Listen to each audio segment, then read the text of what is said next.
Hi guys, it's Mark Zicree of Space Command, also known as Mr. Sci-Fi, and today I'm going to be showing you our entire Comic-Con Space Command panel that we just had recently down in San Diego at the amazing San Diego Comic-Con. Now, we open with the trailer from Space Command, so you can see actual shots from the entire 2-hour pilot we've shot with Doug Jones, Mike Harney, Bob Picardo, Mira Furlan, Bill Mumy, on and on and on. Just a wonderful cast, wonderful stars. And then we premiere the opening 5 minutes of the 2-hour pilot with visual effects, with music, with an orchestra, with sound design, everything.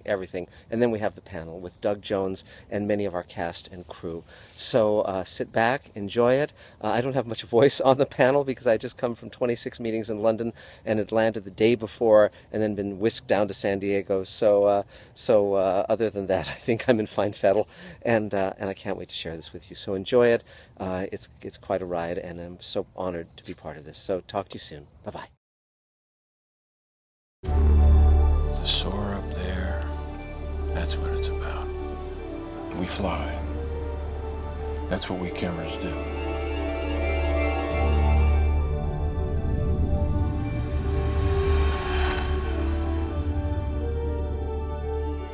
Ladies and gentlemen, I give you the first of what will soon be legions of contented synthetic workers. We suffered a catastrophic incident at one of our mining facilities in the asteroid belt. And in the chaos that followed, one of our pieces of equipment suffered a serious malfunction and has gone missing.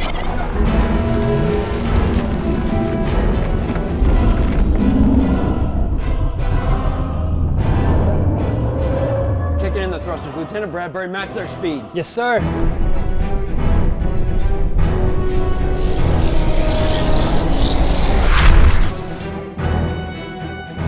I do not yet know what the ship might do if provoked. You speak as if it were alive. On occasion, machines are. You've got him in your sights. You have to go after him.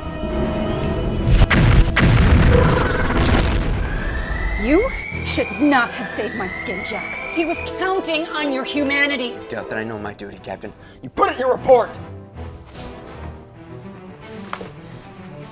You put that in yours. This is suicide. That's the only way that we can rescue those hostages. Stand down!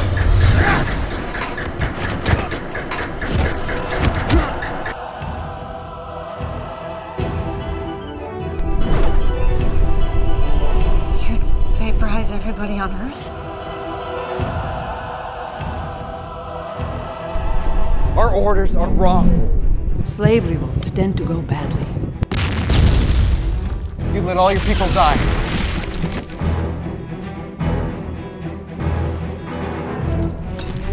Even when faith is shaken, one can always hold on to hope.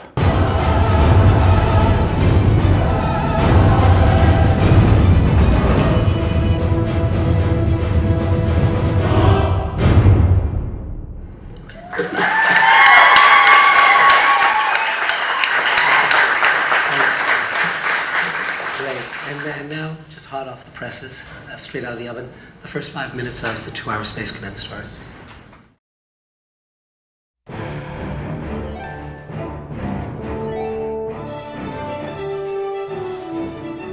Many years ago, great British explorer George Mallory, who was to die on Mount Everest, was asked why did he want to climb it.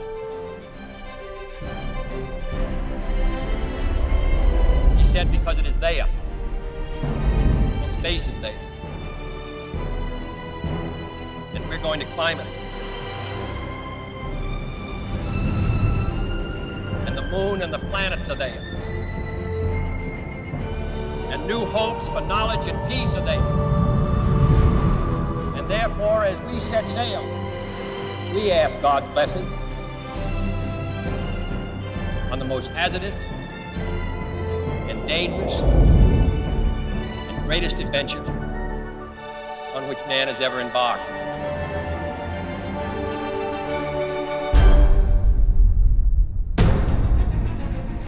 Kakvo govno od broda. Kad više neću vjerovati jednom Litvaku. We lost attitude control. Ship could get you to the Oort cloud here, right?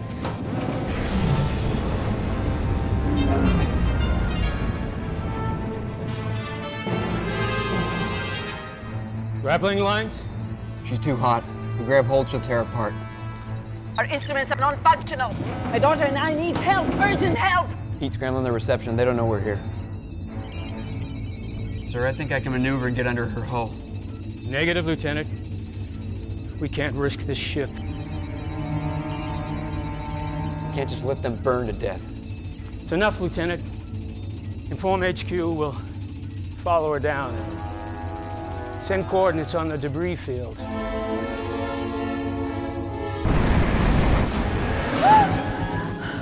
It is survival compartment. Saan tayo tingin? Saan mo ang kailan na ito?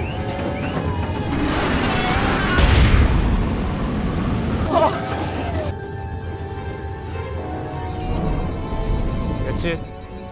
She's done for. Buckle in, sir.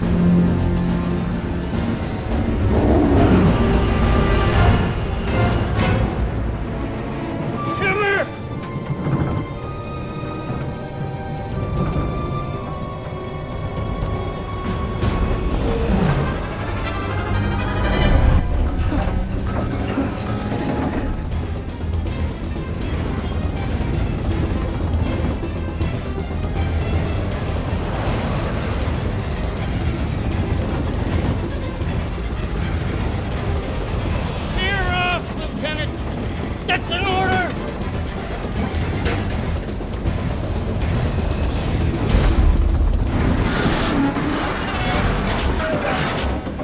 Let me know when her hull's cool enough for us to grab hold.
Wow.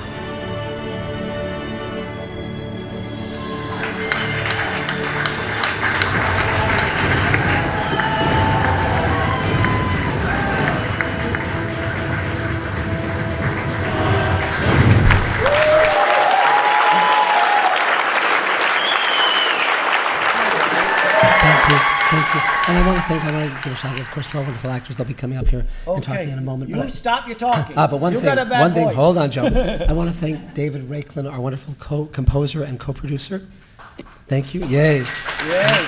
And David Bartlett, who's working camera there. David was our sound designer and post-production producer. And many other people to thank, and also I think that there's that brilliant actor in the spacesuit, amazing. He's got such potential. So I have to say, I found a tear in my eye at that actor. He made me tear, and my knuckles are now not quite as white as they were when we started, but that's good. That's really amazing, really amazing. Okay, let's bring up cast members, everybody. Well, first let's bring up David Raiklin. Where are you? David Raiklin. Producer, come on up, David. Come on up, David. Where'd he go? Doug Jones, the amazing Doug Jones. Brian McClure. Look, he's right here. Ethan McDowell. Where's Ethan? Sarah Marafino. Come on, Sarah. El Sonnet. Justin Sorvillo. And Yelena Maja. If I pronounce your last name wrong, I just learned you existed. So come on up. Terrific.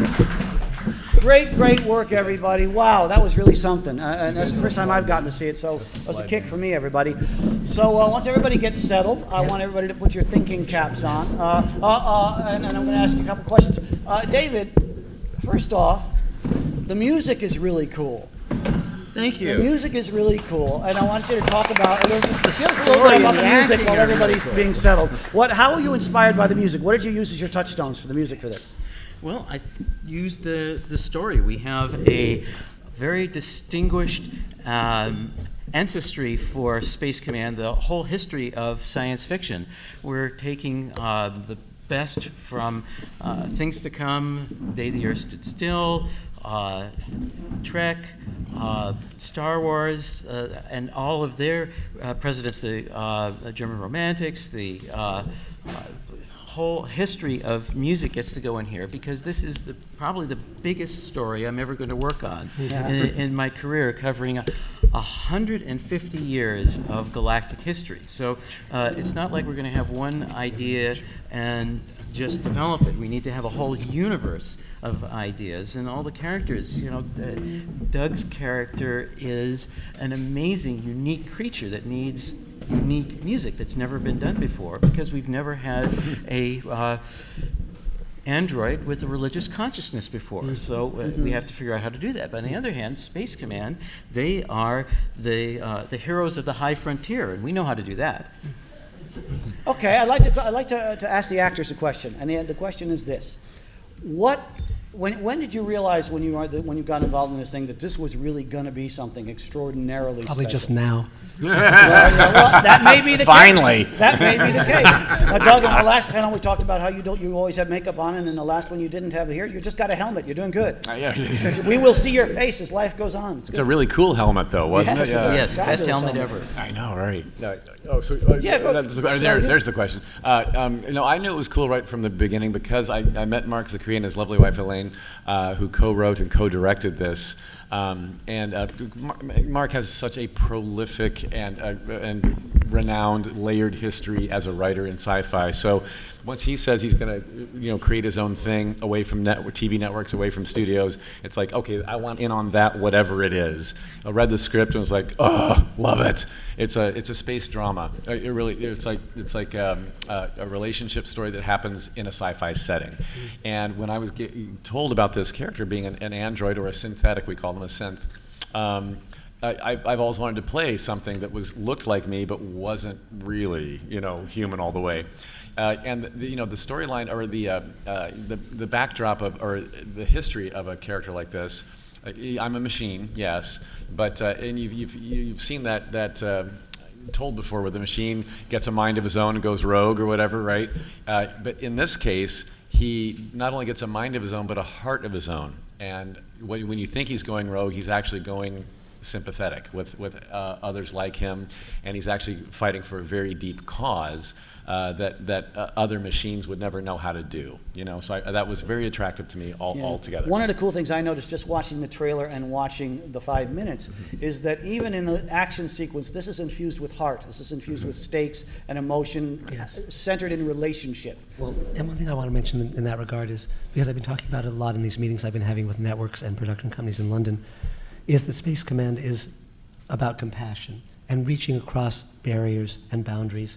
And I'm very interested in the characters, in people in the real world who are invisible, who are downtrodden, because we need to reach across those boundaries, particularly now. Something I don't talk about much is that most of my family was wiped out in the Holocaust.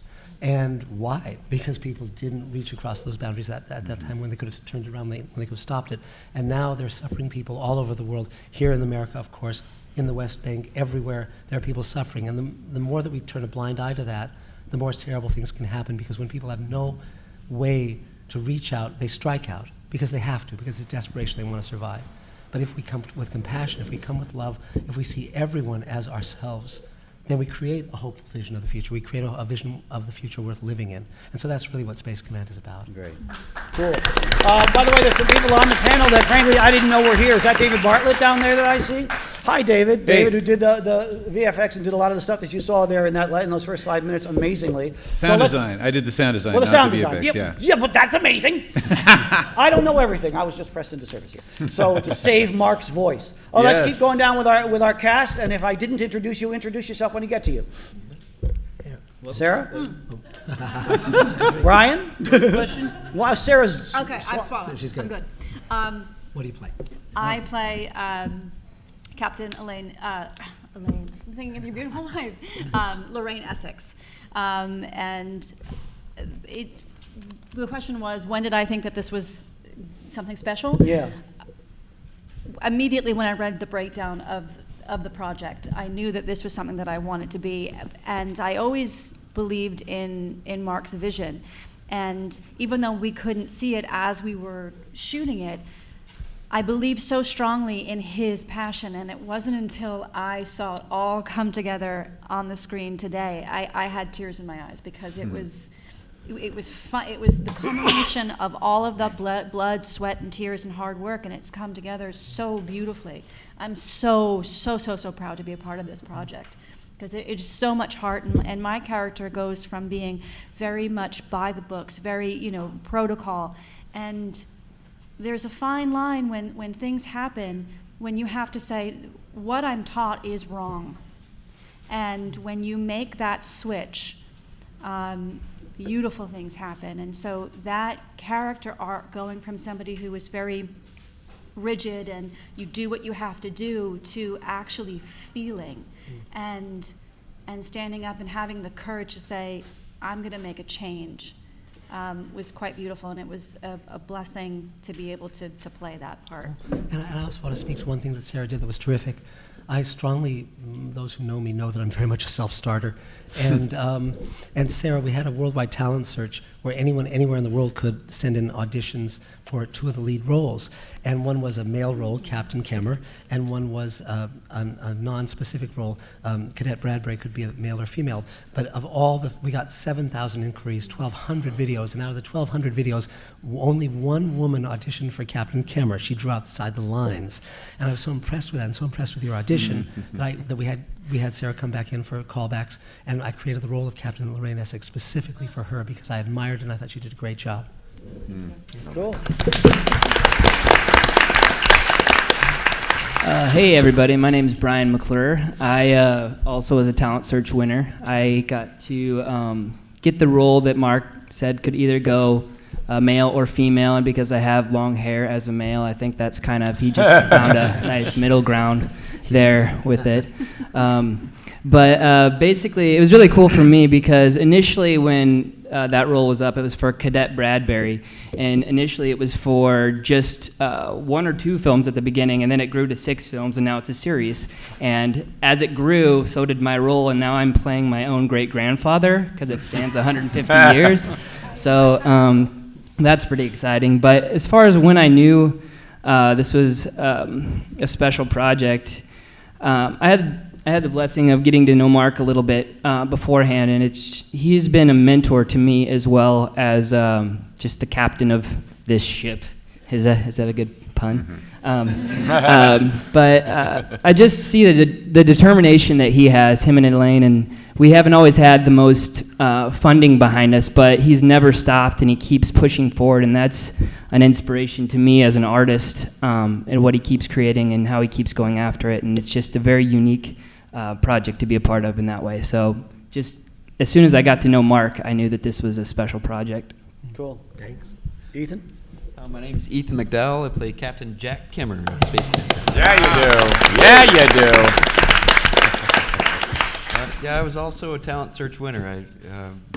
As Mark was saying, that over 7,000 people put in for it, and all it was that anybody in the world could submit an audition tape into this thing. So I thought, well, I might as well give it a shot. So I had my wife was there filming me doing my little scene, and we sent it in, just kind of cross your fingers and hope for the best. And it's funny to grow up in a little tiny town of 2,200 people in Wyoming, and now be here in front of all you guys on flying a spaceship. So it's kind of a neat. To answer the question, same kind of thing. You can just see the passion that bleeds into everything that we're doing. Even on set, everybody was there to work their hardest to make this the best thing that it could be. So just feeding off of what everybody was doing, it was an amazing experience. So, yeah, from the experience itself. So thank you very much. Go ahead, David. You know, Hi, I'm David Bartlett. I am the, let me see here, sound designer of what you just saw and a re-recording mixer. I'm also the line producer of Space Command Forgiveness and the post-producer of Space Command in general. So I'm a little busy right now. I'm also producing this shoot, so I've got my attention a couple places. I've known Mark and Elaine for a very long time. They started a group called The Table, which runs every Thursdays. It's basically a support group for people that want to help each other when the industry doesn't do so much. And I've been a member of that for a very long time. And it was natural for me to want to help them with this project. I love Space Command because it is, it's a throwback and it's unique at the same time. It's a modern retelling of a kind of a concept that the original Star Trek series had, which was to explore the galaxies and find out new worlds, seek out new things. It's a little along those lines. It's a hopeful vision of the future. It's not nihilistic. It's not negative based. It's not everything is trashed by nuclear war. I love those stories too. But it's time for another one. It's time for something that's more hopeful. And this is that project. So I love working on this project. The goal for me with the sound design of this was that, and we talked about this a lot, that while it's a Buck Rogers, Star Wars, Star Trek kind of concept, and to combine those into one category already is strange, but that it's, you know, it's 60s or 70s, but it's also modern. It has modern technology. You expect a higher level of sound design than you used to, technically and creatively both. So I wanted to have selections in there that were vintage, like a classic example of sound design that's done now is to use animal sounds in with vehicles. So every time you see a spaceship passing by, Mira's ship, the smaller ship, has lion roars built into the pass-bys, so it gives it more of a visceral feeling, but because she's a woman, I went with felines. And then the main ship has more of there's a kind of a secret ingredient I'll tell you guys, but there's bears and boars and A1 sauce. That's right, and the and the secret ingredient is actually screaming of camels. Believe it or not, they make a very strange sound. So that was more of a masculine kind of feeling for the other ship, the one that he flies. So I combined the two there, and explosions have them too. Anyway, that's an example of what I was doing with the sound design to enhance it in a way that was modern and new, and also something that's a throwback with like just a simple thing like the choice of the beeps inside the ship. We went through several drafts of what the ships sound like, and when Mark and Elaine were in England, I sent them a version of the mix, and they gave me notes on the beeps, and I fixed the beeps and sent it back to them while they were still in England, because they weren't quite the right beeps for the vintage of, you know, if you guys know, the Star Trek TV show has a very specific sound for the bridge beeps. If you listen to the atmosphere of the bridge, you can spot it a mile off. The same with the phasers and the photon torpedoes, and we were tempted to sprinkle those in here and there. They were so signature that there was no way you would ever think it was anything else except a Star Trek sound. So we went with a modern sound that's a throwback to that, that's unique to Space Command. So they are unique to that. Anyway, wow. I could go on. I have this urge to go to the San Diego Zoo right now. Yeah. Lots of fun. Camels, you know, hyenas. Hyenas are great too. There's hyenas in there. Anyway. Moving down the line. Yes. Next. Hi, I'm Yelena, and I play Yelena Odara in Space Command.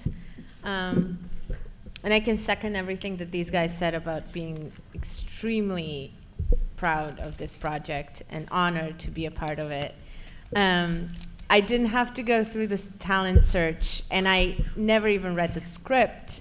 Mark approached me and said, you know, I kind of want to write something for you. How do you feel about that? And, you know, I thought I could write for you and Mira Furlan. Do you know who she is? And I said, of course I do. And so he just started writing for us. And I had no idea what it was going to be, but I was sure that it was going to be awesome. Like, back to your question about when I knew that it was going to be, it's a great thing. I just trusted his passion, like everyone said. Like, it's really hard not to. When someone approaches you with that kind of like spark in their eye, you just know it's going to be good. Like, it doesn't, at least I do. I always trust that gut feeling more than, you know, some analyzes or measures or timetables or whatever, you could trust in some other profession. So I just trusted that it was going to be amazing. And so each draft would arrive, and I first read the script and the first draft, and I was like, oh my God, this is incredible. And then each draft, I really liked what he did with my character and how he gave me an arc. Because a lot of scripts are written, a lot of roles are written for actors, just to be a function in a story, because it just has to be like that, or at least people think it has to be like that.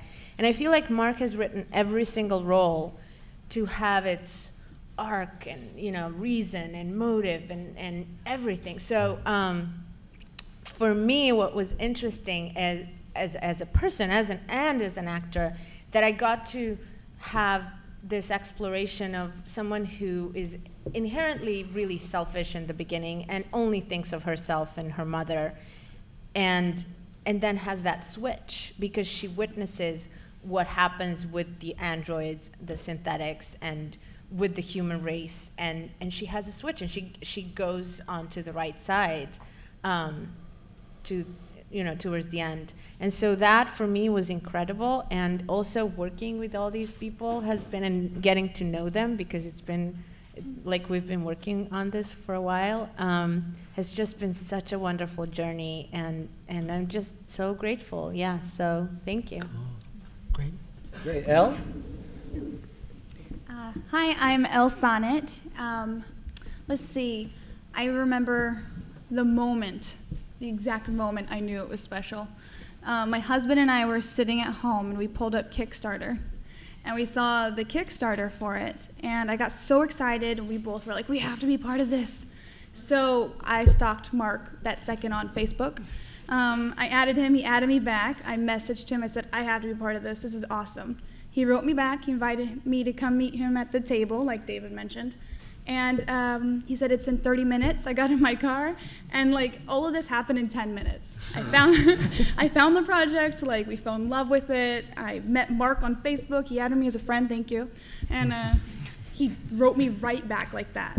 And so, yeah, I'm going on 5 years now. Yeah, and Elle, in addition to doing props and tons of production stuff, she plays one of the lead synthetics on Doug's ship.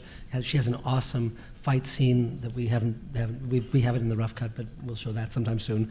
And she's terrific.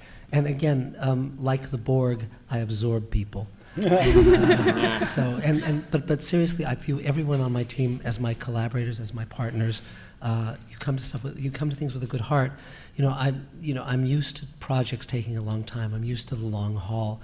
When I was shooting the Star Trek episode with George Takei, World Enough in Time, I said to George when we were shooting, and it was a very difficult shoot, not because of him, he was terrific. I said, a year from now we will be at the World Science Fiction Convention in Japan, showing this to thousands of people, then after which we'll answer questions. I'll be speaking English, you'll be speaking Japanese, and a year after that we'll be nominated for the Hugo. And that's exactly what happened. And with Space Command, I've envisioned it, as this amazingly ambitious science fiction series, but my goal was to have the audience make it happen and then bring it to the networks and have them pick it up once I could say this is what the show is, and you come aboard and you accept what we're doing. So it's not about, put a cute robot in it, even though Doug is very cute. And, but extraordinarily cute. But it's very funny because while I was in London pitching to the networks and the production companies, they said, why are you here in London pitching to us? And I said, well, there's something we have in Hollywood, it's called stupidity. And that's not true of all the networks, it's not true of all the executives. But again, the way you make sure stuff doesn't get screwed up is that you take responsibility and you take power. And that's what this is about. So. Yeah, and it's also an unusual, just the whole unusual way it all came together in terms of the cast, because you brought in some wonderful seasoned professionals, and you brought in some people that just came out of nowhere, and you brought in people that came in sort of on a family vibe. Yes. Like Yelena kind of, and that's really kind of cool. So let's go down the list. We got 2 more folks down there. I came out of nowhere. Who are you? I'm Justin Servillo. I play Alton, Bill Mimi's character's son. I'm just happy to be part of a film that utilizes the direct-to-consumer relationship that is so possible now. Anyone in this room can make a film. You can be a celebrity. You can get on Twitter. You can tweet what you're doing. You can do it yourself now. You don't need anyone big to help you. That's the beautiful world that we live in now. And it's awesome. And I'm so happy to be a part of this project. And I mean, for me, a moment that I knew this was awesome was when Mark built a mine on Mars on a Hollywood backlot. I mean, come on, Comic-Con, like, that's awesome. Like, what more do you need? That's fantastic. Yes, seriously. Yeah. And also hopeful vision for the future. I think, especially in lieu of recent events, that's so important right now. And I'm so happy to be a part of a project that puts that forward. Thank you, Jess. Okay, finally.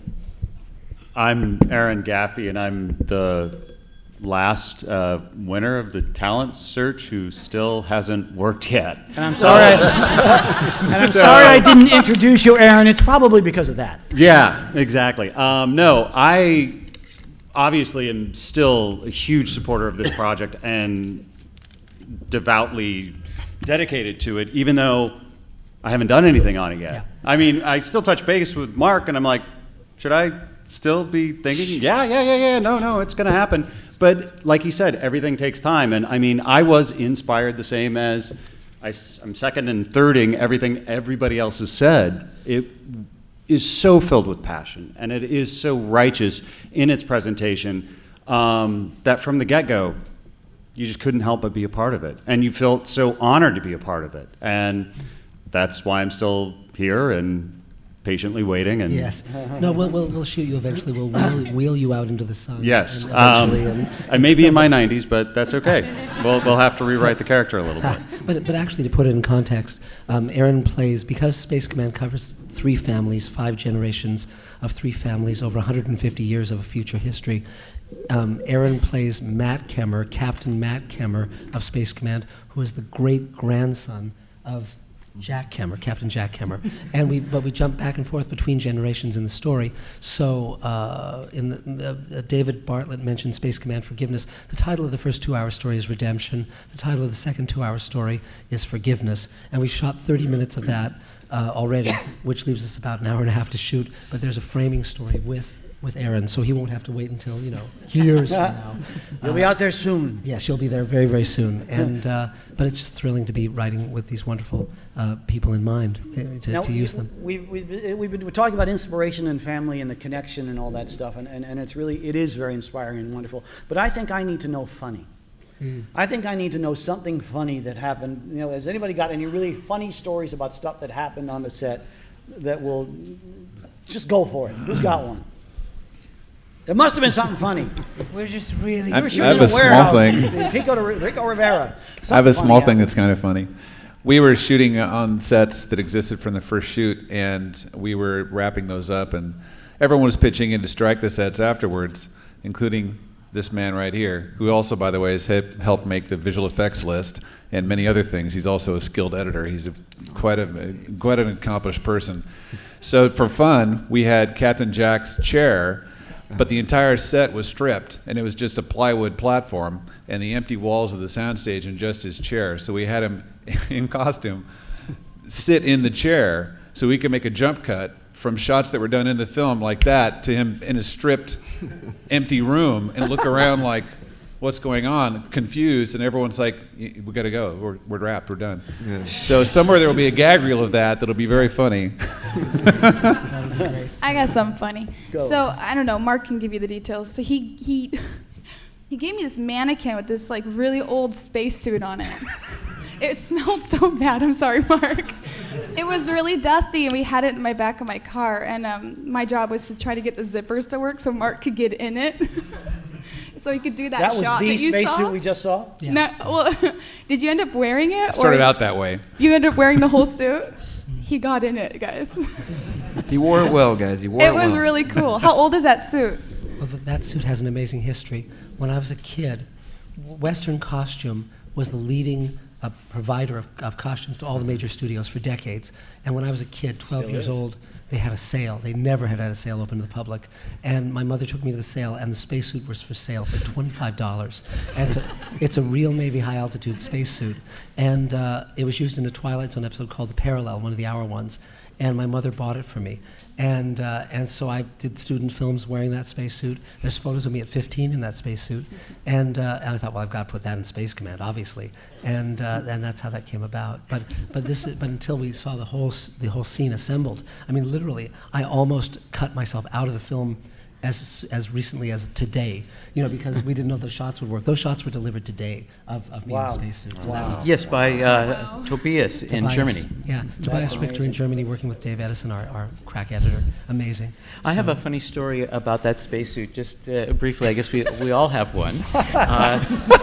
One day it was my turn to deliver the spacesuit to a location, and I just have a regular passenger car, so I put the spacesuit upright with the helmet on in the passenger seat and was driving down the freeway, and it was amazing. People kept looking at me, and I was wondering, why were they looking at me? And then I suddenly realized, oh, I see, because I'm driving with a spaceman. Did you do the diamond lane, David? Well, David, I was tempted. The spacesuit was upside down in the back of my car, so there was like feet sticking out. Were you pulled over by the cops, Elle, for possible murder? Not yet. Any more funnies over there? There's still time. There's still time for that. No. Oh, and let me know when we're getting close. We're getting close. Okay. I think, as a matter of fact, why don't we do that, Elle, and then if we have time afterwards, we'll do another question or two. But let's just jump right to that. Okay, so there's either a little yellow or green sticker on your chair. It's on your left or right handle, just right below. If you don't see one, there might be an empty chair. We have very large posters. We have 20 big posters to give away today. Huh? It's a little dot. It's a yellow or green dot, and it's like on the handle of your left or right of your chair. When you find it, raise your hand. I know for a fact there's one over there in the empty chairs, so you guys can Oh, check that out once we're done. If you guys look at outside, there's a tall stand-up with two actors' faces on it, Ferrante here and our young friend here, Ethan. That's brand new. That just got made. That's for the Space Command Forgiveness episodes 3 and 4. It should just be like right where your hands So the winners get posters. Yeah. So we have posters from both now. Yeah. Now, everyone can get a free poster if they come to the signing today at 4 p.m. at the Geekscape group. Booth. Their booth is 3919, and you'll be able to get the poster signed by Mark, our creator, and many of the cast and crew will be able to go to it. But if you're getting the real big one and you don't have time to go to the signing at 4, then we'll take care of you right now.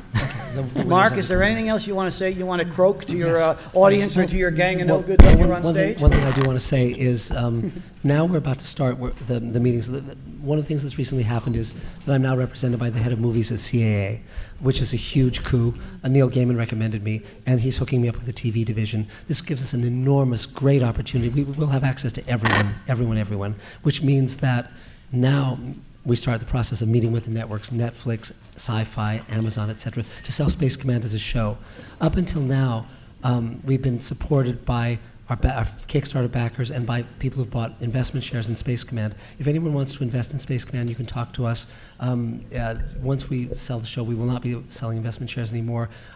There's no guarantees, but I think it's going to go very, very well for those people. So that's fine. But again, whether it's our backers, our investors, our cast, our crew, all the thousands and thousands of people who've helped us, this has been thanks to all of you. I'm just the irritant in the oyster that creates the pearl.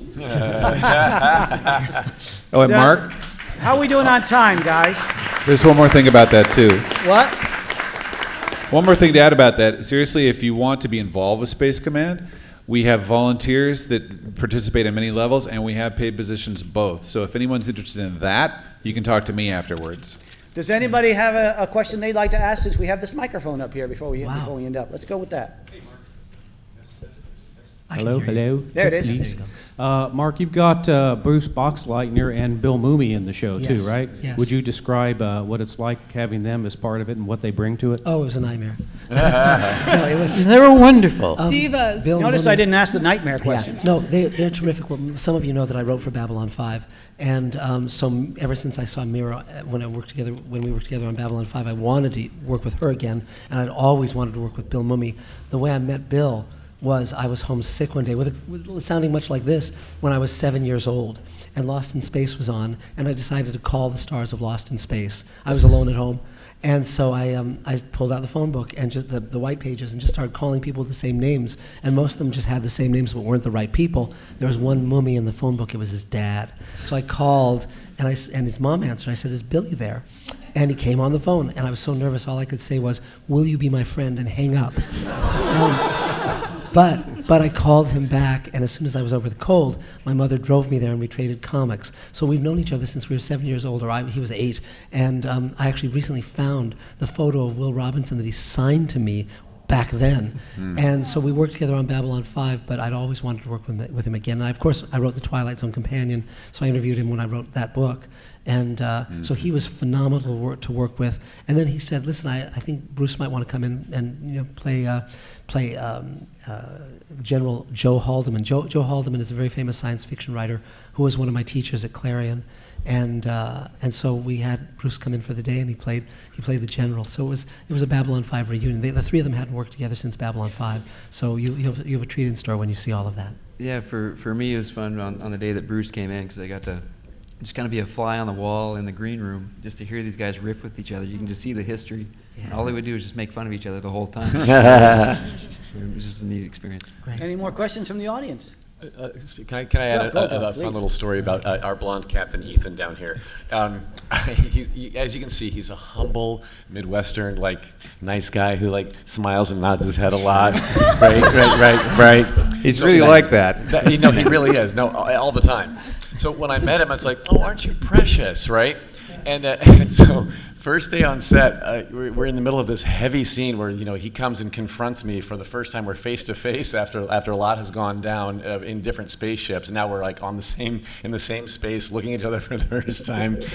And he steps forward in this rubber muscle suit and wide stance, and "Hey," whatever, with this whole dialogue that's very commanding, and "Stop that, what you're doing," and "Hey there." And I had this, a paragraph to give in response, and I was like, "Who are you, and what do I have a line?" Yeah, one of those things. Yeah. So that was my moment of he's so good. He's so good. Yeah. And it's also a funny story, so that. There you go. Yeah, there you go. That's good. Okay. Any more questions from the audience? Anybody? Yeah. There we go. Go ahead. Did you have anybody that started with the project that you had to drop or kill off because they couldn't continue? Not as such, because essentially it's finding people who are going to make the vision come alive. So it twists and turns. Essentially, there's two ways of doing a show. One is having a preset notion, and then you just write it, and you jam the characters into it. And that's why often TV shows have characters where they have no chemistry and they're in love ostensibly or whatever. The other way of doing a show is where you let the performance speak to you, and you start changing the show, changing the relationships, because the characters and the chemistry between the actors is something that you're present to. And that's much better, the better way to do it. But because it's science fiction, if you kill someone off, you can always bring them back. You save the nose, you clone them. But one actor that we very much want to bring back, and we'll find the way of doing it is Bob Picardo, because Bob is so terrific. And fantastic. So we want to bring him back. Of course, Doug is what we call a viewpoint character because he's a synthetic human. He doesn't age or die, and so he'll be there for the 150 years. In real life, too. Yes. Yeah, but I'm 97. But so it's an ongoing evolution of the story based on what's happening through production and through performance. So with the 150 years, though, besides Doug, do you have anybody in cryogenic sleep that bring it back? We have Yes. other ways of having viewpoint characters, but I think it would give away a lot of the story to tell you about them beforehand. Let's just say that in the coming episodes, we definitely want to bring Bill Mumy back also. We've been talking about that, Elaine and I have. We also, Christina Moses, our dear friend who starred as as Sulu's daughter and is now starring in Containment, we definitely going to have her aboard. Ethan Phillips from Star Trek Voyager, Armin Shimmerman from Deep Space Nine. These are the people we want to work with. I'd love to have an opportunity to work with George Takei again. So there'll be many very And Mira. Yeah, there'll be very notable people coming to Space Command. As this goes forward, Mark, would you do another nationwide or worldwide talent search thing to bring people in? No, I'll just cast you. Oh, well, all right then. No, but the worldwide talent search. I think just hearing all of us talk, I think there's again two ways of having Hollywood work. There's the arrogant world of exclusivity and narcissism and ego that I loathe, and then there's a world of inclusivity where you let the world in, you let people with ability come and be part of the party, and I very much support that. I love crowdfunding. I love a worldwide talent search. I want. There are people all over the world who have the dream of being in film, of being in television, of being part of this wonderful, amazingly powerful art form. And I think everyone deserves their shot, and thank God for the internet now that people can shoot stuff. And thank God for digital cameras and editing on a Mac. You know, the roundtable was mentioned. The reason I created the roundtable was so people could be part of a supportive community. There are two Hollywoods. There's the awful Hollywood, and there's the wonderful Hollywood, which all of us were changed and bettered by film and TV and books, and it's great to be part of that. And so yes, there will be more of that. And hearing Doug talk about that scene with Ethan kind of brings home exactly why that's wonderful, because whatever the generation you are or whatever the place you come from as an actor, to know that there are such good people out there who are so connected and working so hard is a really, really, really great thing. Yes, I agree. Okay. So if you want to stay in touch with Space Command, Space Command Movie on Facebook, or spacecommandmovie.com. And either place you can sign up to be on our mailing list, and you will get updates, including video updates from Mark live on set or from London. You'll see for the first time anywhere, visual effects shots, concept drawings. It's really exciting to be part of the journey, so stay in touch. And they're actually telling us we have to stop now, so why don't we thank everybody on our panel.